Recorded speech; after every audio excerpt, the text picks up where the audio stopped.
अच्छे लोगों के साथ हमेशा बुरा क्यों होता है?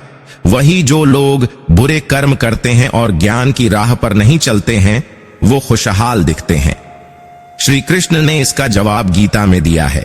आपने महसूस किया होगा कि जो लोग अच्छे कर्म करते हैं वो परेशान रहते हैं, वहीं जो बुरे कर्म करते हैं वो खुशी से रहते हैं।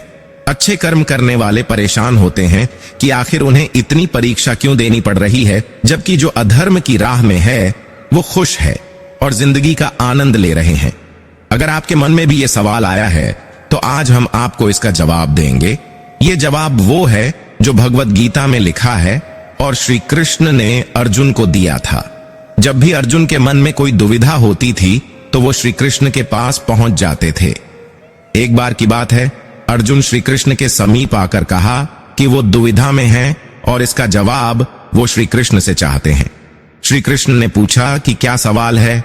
अर्जुन ने कहा, मुझे ये जानना है कि अच्छे लोगों के साथ हमेशा बुरा ही क्यों होता है, वहीं बुरे लोग अच्छे से जिंदगी जीते हैं। अर्जुन के मुंह से ऐसी बातें सुनकर श्री कृष्ण मुस्कुराए और कहा, मनुष्य जैसा सोचता है और महसूस करता है वैसा कुछ नहीं होता है, बल्कि अज्ञानता की वजह से वो सच्चाई नहीं समझ पाता है। अर्जुन उनकी ये बात समझ नहीं पाए। श्री कृष्ण ने अर्जुन से कहा, पार्थ, मैं तुम्हें एक कथा सुनाता हूं। उसे सुनकर तुम समझ जाओगे कि हर प्राणी को उसके कर्म के हिसाब से ही फल मिलता है। प्रकृति हर किसी को अपनी राह चुनने का मौका देती है। अब वो मनुष्य की इच्छा पर निर्भर करता है कि उसे धर्म की राह चुननी है या अधर्म की। कथा शुरू करते हुए श्री कृष्ण ने कहा, एक नगर में दो पुरुष रहा करते थे। एक पुरुष व्यापारी था जिसके जीवन में धर्म का बहुत महत्व था। वो पूजा पाठ में यकीन रखता था। वो हर रोज मंदिर जाता था और दान धर्म भी करता था और हर रोज भगवान की पूजा करता था। वहीं दूसरा पुरुष बिल्कुल विपरीत था। वो हर रोज मंदिर तो जाता था लेकिन पूजा करने नहीं, बल्कि मंदिर के बाहर से जूते चप्पल चुराने। उसे दान और धर्म से कोई लेना देना नहीं था। एक दिन बहुत जोर की बारिश हो रही थी। इस वजह से मंदिर में पुजारी के अलावा कोई नहीं था। ये बात जब दूसरे पुरुष को पता चली तो उसने कहा कि ये सही मौका है मंदिर का धन चुराने का।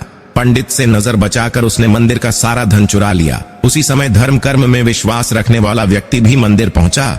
दुर्भाग्य से मंदिर के पुजारी ने उसे ही चोर समझ लिया और चिल्लाने लगे। वहां लोग एकत्र हो गए और उसे बहुत मारा। किसी तरह वो बचते बचाते वहां से निकला तो दुर्भाग्य ने उसका साथ वहां भी नहीं छोड़ा। मंदिर के बाहर वो एक गाड़ी से टकरा गया और घायल हो गया। फिर वो व्यापारी लंगड़ाते हुए घर जाने लगा तो रास्ते में उसकी मुलाकात उस पुरुष से हुई जिसने मंदिर से धन चुराया था। उसने कहा, आज तो मेरी किस्मत चमक गई, एक साथ इतना सारा धन मिल गया। ये सब देखकर उसे बहुत बुरा लगा और उसने अपने घर से भगवान की सारी तस्वीरें निकाल दी। कुछ सालों बाद दोनों पुरुषों की मृत्यु हो गई।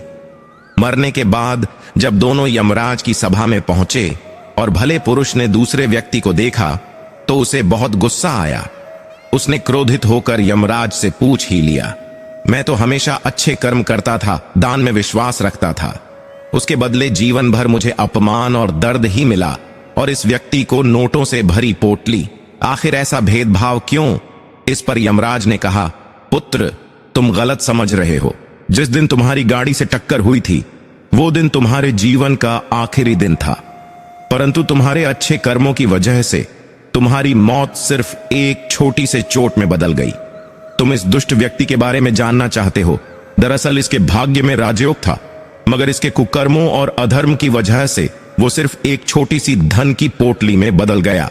कथा सुनाने के बाद श्री कृष्ण अर्जुन से कहते हैं, पार्थ, क्या अब तुम्हें तुम्हारे सवाल का जवाब मिल गया? ऐसा सोचना कि भगवान तुम्हारे कर्मों को नजरअंदाज कर रहे हैं, ये बिल्कुल गलत है। भगवान हमें कब क्या किस रूप में दे रहा है मनुष्य को समझ में नहीं आता है, मगर आप अच्छे कर्म करते रहें तो भगवान की कृपा हमेशा बनी रहती है। इसलिए अपने अच्छे कर्मों को बदलना नहीं चाहिए, क्योंकि उसका फल हमें इसी जीवन में मिलता है। इसलिए मनुष्य का फर्ज है कि वो हमेशा अच्छे कर्म करते रहे, क्योंकि श्री कृष्ण ने गीता में भी बताया है कि किसी के द्वारा किया गया कर्म बेकार नहीं जाता है, चाहे वो अच्छा हो या बुरा।